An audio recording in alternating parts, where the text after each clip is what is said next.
How to disassemble a system unit. Unplug every cable. Move your system unit to a clean space. Remove the metal frame. Remove the system fan and the heatsink. Unplug or unscrew and remove the rest of the parts.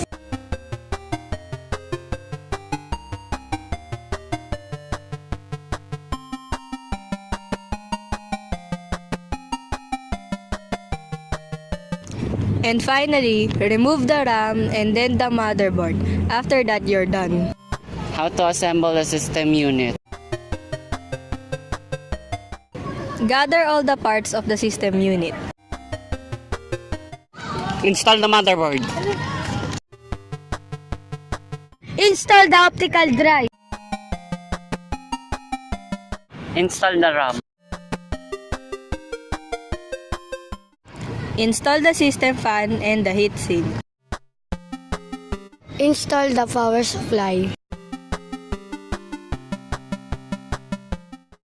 Connect the cables.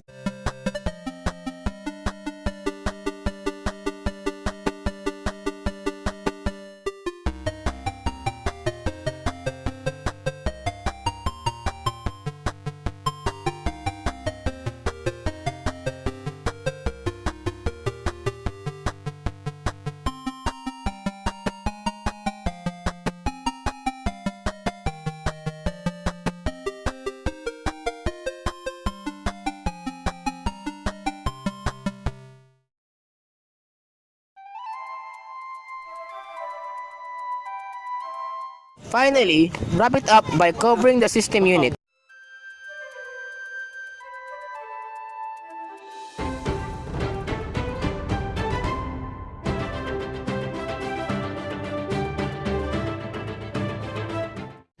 Thanks for watching!